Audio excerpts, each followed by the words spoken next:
शाम के 7:30 बज चुके हैं। शंखनाद में एक बार फिर से आप सभी का स्वागत है। मैं हूं आपके साथ चित्रा त्रिपाठी। जागते रहो। जी हां, उत्तर प्रदेश की सरकार और संगठन के लिए बीजेपी हाईकमान का यह संदेश है। बीजेपी के संगठन महामंत्री बीएल संतोष 3 दिन तक लखनऊ में डेरा डाले रहे, जनप्रतिनिधियों से मुलाकात की, मंत्रियों से सवाल जवाब किए। इस बीच सत्ता के गलियारों में तरह तरह की चर्चाओं का बाजार भी गर्म रहा। लेकिन क्या कुछ निकलकर सामने आया, किस तरह से माथापच्ची 2022 के विधानसभा चुनाव को लेकर लगातार बीजेपी में चलती रही, इस रिपोर्ट में देखिए।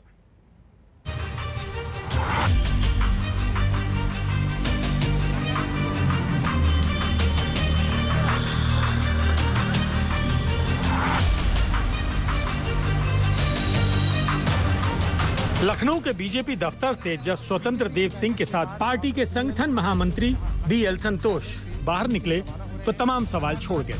3 दिन तक लखनऊ में बीजेपी नेताओं, सरकार के मंत्रियों, सांसदों और विधायकों से बैठक के बाद पूरा फीडबैक लेकर बीएल संतोष लखनऊ से दिल्ली के लिए कूच कर गए। उत्तर प्रदेश में पिछले 3 दिनों से चल रही बीजेपी कार्यालय की सुगबुगाहट के बीच अब बीएल संतोष दिल्ली के लिए रवाना हो गए हैं। लगातार 3 दिनों तक बैठकों का दौर चला, सरकार और संगठन के बीच में समन्वय की बात की गई और साथ ही साथ तमाम मंत्रियों से उनके विभाग के कामों का ब्यौरा भी लिया गया। खास तौर पर संगठन विस्तार को लेकर के जिस तरीके की अटकलें पिछले दिनों तेज थी, उस बीच इस तरीके की बैठक के जरिए न सिर्फ प्रदेश के संगठन का जुड़ना बल्कि राष्ट्रीय नेतृत्व का यहाँ आकर के मंत्रियों से फीडबैक लेना और कहीं ना कहीं आने वाले 2022 के चुनाव के मद्देनजर संगठन के समन्वय को सरकार तक पहुंचाने के लिहाज से ये बैठकें बहुत ही महत्वपूर्ण बताई गई, जिसका नतीजा आने वाले दिनों में दिख सकता है, जहां बीजेपी संगठन के साथ सरकार में भी कुछ तब्दीलियां कर सकती है। लखनऊ के बीजेपी दफ्तर में लगातार तीसरे दिन सरकार के मंत्रियों, विधायकों और सांसदों का रेला लगा। कृषि मंत्री सूर्य प्रताप शाही पहुंचे, सिद्धार्थनाथ सिंह पहुंचे, स्वाति सिंह पहुंची, ब्रजेश पाठक पहुंचे, मोहसिन रजा पहुंचे, सांसद कौशल किशोर और विधायक पंकज सिंह भी पहुंचे। सेवा ही संगठन, उसके तहत हमें क्या काम करना चाहिए और क्या अभी कोविड को लेकर जिस तरह की चीजें हुई हैं उसको लेकर और आगे कैसे उनको बढ़ना है और प्रदेश की जनता और संगठन और सरकार की चीजों को आगे लेकर बढ़ना है। प्रदेश की देश को जनता की कैसे और सेवा की जाए, तो सेवा ही संगठन के माध्यम से मार्गदर्शन मिला है और उसी पर हम सब काम करेंगे। योगी सरकार के 4 साल से ज्यादा हो गए और इस दौरान ये पहला मौका है जब बीजेपी संगठन के शीर्ष पदाधिकारी ने सरकार के मंत्रियों को बारी बारी से बुलाकर फीडबैक लिया।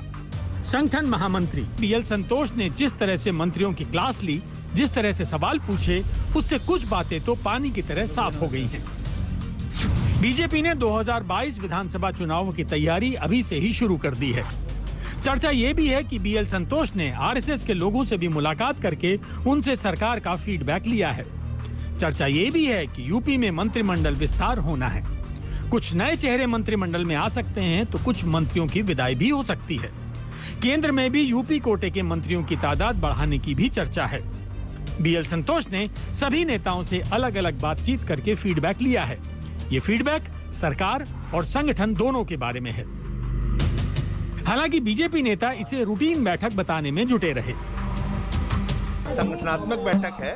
संगठनात्मक में जब हमारे केंद्र नेतृत्व आता है तो एक मीडिया और सोशल मीडिया की भी चर्चाएं होती हैं, तो उसके विषय में हुआ और हम लोग का अच्छा एक कार्य चल रहा है, उसको और तेजी से चलाना है, तो इन चीजों पे एक मार्गदर्शन मिला है। इसके ऊपर और कुछ है। मैं सरकार का मंत्री हूं और हमारी सरकार ने पिछले 4 साल में रिकॉर्ड उपलब्धियां की हैं और ये बात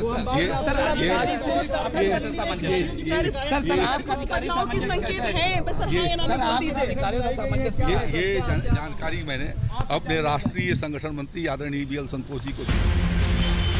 हालांकि उप मुख्यमंत्री केशव प्रसाद मौर्य ने साफ कर दिया कि ये पूरी कवायद कहीं न कहीं 2022 चुनाव से जुड़ी है। केशव मौर्य ने प्रदेश अध्यक्ष के बदलाव की संभावनाओं को खारिज करते हुए दावा किया कि 2022 में भी बीजेपी यूपी में 300 से ज्यादा सीटें लाएगी।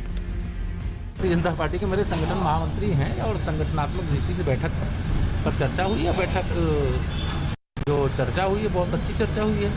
2022 में हम लोग फिर एक ऐतिहासिक विजय प्राप्त करेंगे। बताया जा रहा है कि 2022 है या कुछ और भी है, क्योंकि बहुत सारी चर्चाएं 2022 300 पार। तो आप तो इस तरीके से करें जैसे कि 2017 में बात कही थी, वही बात आप पूर्व प्रदेश अध्यक्ष हूँ मैं, अपने अध्यक्ष जी की अगुवाई में फिर 300 पार जिताएंगे। क्या पार्टी के संगठन महामंत्री ने 3 दिनों में सभी की सुनी, शिकायतें सुनी तो तारीफें भी सुनी। अपनी रिपोर्ट लेकर बीएल संतोष लखनऊ से चले गए, लेकिन फिजाओं में परिवर्तन की बात समेत तमाम अटकलें भी छोड़ गए।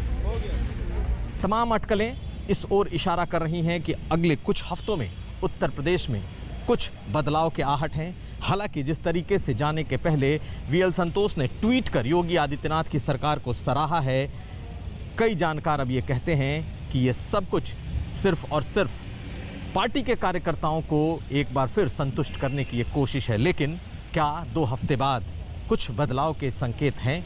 ये एक बड़ा सवाल अभी भी बना हुआ है। कुमार अभिषेक, लखनऊ, आज तक।